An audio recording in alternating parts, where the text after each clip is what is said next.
Welcome That's better. to our TED Talk. Obi-Wan sucks, but not the character. I'm talking about the show. It was bad, but there were some cool parts. Hello, everyone. Welcome to another 5 Things. This is probably going to be our first where we're like, you know what? The show is not the best, but we're going to get the good things out because there's maybe like 2 good things here. I'm sure there's more good things, but as someone who mostly dislikes a lot of Star Wars, it's easy for me to dislike this because it's all of the bad parts of Star Wars. Yeah. Hey, and listen, as someone who loves Star Wars, I mean, look at it. Just wanted to shove a tattoo. But someone who loves Star Wars, I think we're going to agree on some things. Start with the good stuff. The good stuff here is Obi-Wan and Darth Vader. I mean, anytime it's them doing stuff, either them doing the Ghost Force connection thing that Kylo and Rey were doing, cool, great, fight, it's awesome. Pretty much probably the only reason the show exists is for that fight at the end. Oh, I 100% think that someone wrote that scene and thought, all right, now let's build a whole show around it. Yeah, and I do like how it's a parallel of their fight from Revenge of the Sith. It's like Anakin gets the high ground, and instead of finishing the job, he just walks off. And it's like a parallel of what happened then. Obi-Wan gets his strength back, kinda, sorta. That stuff is good. It's weird seeing Hayden Christensen old, but also then playing young Anakin again. But I did enjoy that because it was actually the first time that we saw any kind of training between Obi-Wan and Anakin. Mm-hmm. So it was nice to see this thing that we should have seen in the other movies. Finally, like, hey, no, they actually did some training. Obi-Wan was a teacher. I would say that the cast is great, but they're not given enough to do. So, like, for example, Reva / third sister, her character's really good. She's just out of place the whole entire time, and her story doesn't match. Like, they match it or whatever, but it doesn't match what it needs to be. It needs to be its own series, its own thing. Really, if anything, I think this series could have been her series with Obi-Wan and Vader. Like, you continue that Obi-Wan Vader like battle, like that struggle, and you put someone right in the middle of it who is torn. Mm-hmm. And that would have been more interesting to me. And she's a great actress, and it's just she's just not like it. She feels like she's in a different show sometimes, and you're like, well, what's going on? You know, like, so I would have loved seeing this same show kind of, but just told through her perspective. Yeah, and then you think about Grand Inquisitor, who I know is like a big deal from the cartoon, is like, he's like nothing in this. And I read a lot of comments on the Reddit is they were just disappointed at how much of a nothing he was. Then you have Kumail, who is just like such a cool little wrinkle, and they're like, this is 10 minutes of a show. Yeah. And then you have Ben Safdie, who I was not expecting to play a Jedi, but as soon as you see him in the bar, you're like, there he is. And then you're just like, oh, and there he goes. Like, it's such a small, and I know he's more known, you know, I think he's probably more known as a director than an actor right now, but like, you're just like, it felt like they had these great ideas. Same thing with O'Shea Jackson Jr. Like, everyone was banking on this dude being like an actual character. And even they start to introduce some cool concepts of like, no, my wife was a Jedi and I lost her. And you're just like, and then it's like, no, and no one ever talks about it again. Like, that's what it is. It's like you meet so many people who can have really great connections and backstories to this world. And then they're like, oh, it's great to meet you, Obi-Wan. Thanks for stopping by. That was basically my third point. It was like all these cool characters end up doing nothing. Like, there's just nothing happens. There's no advancement of anything other than, we get some advancement of Obi-Wan and Darth Vader to bridge between the 2 trilogies.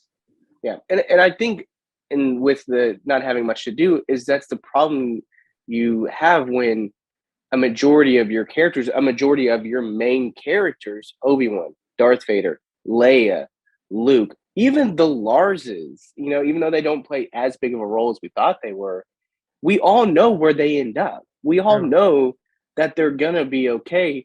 So, and again, I know, like, you can create stakes without having those things, but they just didn't do a good job of it. So like they feel like even the characters that we love and we've seen and we know what happens to them, they feel a little wasted because you're just like, I don't, what, you're not giving me anything to like, what's going to happen? Like, I'm not worried about.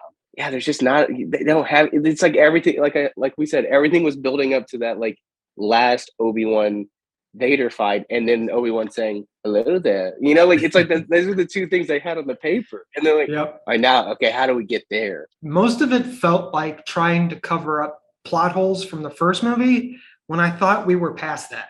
Like Rogue One did enough. There's only one huge plot issue with the first movie, and they fixed it with Rogue One. And all the other stuff is tiny, insignificant. You just hand wave it, like in The Matrix, like in Lost. You just go, it's whatever. And then they just go in this one, and they fix things I didn't even know about as just like a casual Star Wars fan. And well, I'm not a fan. Let's reiterate. As a casual Star Wars watcher. But yeah, just I was reading of all the stuff that they retconned and just like filled the holes in. I was like, why? What's the point? I don't care. What are just because what are a few things that like I can't even remember them. That's how insignificant. Because that's the thing, they don't matter. Yeah, it's like, okay, great. Like she knows that his name's goes by Ben. Great, cool. Like what? Or Obi-Wan. No, I'm so lost because I don't even really using. Like this is just.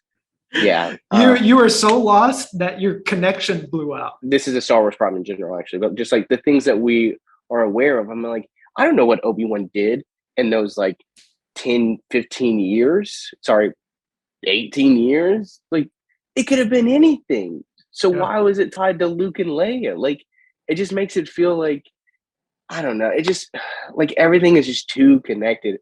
And I don't like it. After watching the sequel trilogy and now this, they've only had one hit, and that was Mando. I mean, if you think about it, because I think I never watched the Boba Fett thing, but I read about it and saw how it was great. They're like first 3 episodes or however many, they're like awesome. And then it just becomes a whole different show. I don't think Disney knows what to do with Star Wars. We were gonna get something different. We were on our way to different, and like and Disney, because they don't know what to do, they listen to this minority, this vocal minority of people online who are like, we don't like this. Give us what we know, and now everyone is tired of that. Even those people who are like, give us what we know, they're even a little tired. They're like, we just want something different, and we were on our way to that, and then now you've shot yourselves in the foot, guys. Fantastic job, Star Wars fans. You've done it. You've done it again. Say what you will about all the Marvel shows. Yes, I think there are maybe some pacing issues in each season. They've not figured that out perfectly, but they're enjoyable. They're things we've never seen before. It's not like they're like, hey, let's go back and do Iron Man 4 times. Like it's just. I wish that they could just figure it out because I want to see. I have hope that I don't think the next one is Alkalite, but I think Alkalite is coming soon. I have hope that is something different, but I don't know. At this point, I don't know. Not when you're trying to give me live action Rebels sequel and call it Ahsoka. Like I just don't. Like just like this. This feels like a Star Wars movie. This is like. It's like a Star Wars movie, but over 8 episodes, or 6 episodes, and it's So you're telling me that you need a new hope. You need a new hope. I need a new hope, and I need, At least we got another hello there. At least we got a cool fight. At least we got Vader seeing some more cool stuff. So I mean, it's not all bad. It's great to see them back. I'm glad that they look like they had a good time. I want to see. I would watch another season, but if it was anything like this, I would maybe jump off after a while. I wholeheartedly think that they should have done Darth Maul this season and saved Vader for the second season. Yes, that's what I thought was happening. let him work with Maul, and I know he doesn't kill Maul. Like I know like Maul still hangs around for a while, but it's like let him deal with Maul. then find sorry, spoilers, then find Qui-Gon now that he's put the Maul stuff to bed, and then he can deal with Vader. And now it just feels like it's even weird to have, we didn't even talk about it. It's weird to have Qui-Gon in this when like Qui-Gon is dead and didn't even see what happened. This is his fault. Like it is so lazy what they did with Qui-Gon. I'm not gonna try to go into it too long, but he's basically like, wait, is my watch working? And he's like, wait, I'm a Jedi. I don't need a watch. Also, I'm a ghost. And I'm just waiting here. Also, you could go anywhere. Yeah. Why were you waiting? And where is Obi-Wan going? He just packs his cave and then just leaves. And then makes no sense. Oh, hello there. Goodbye there.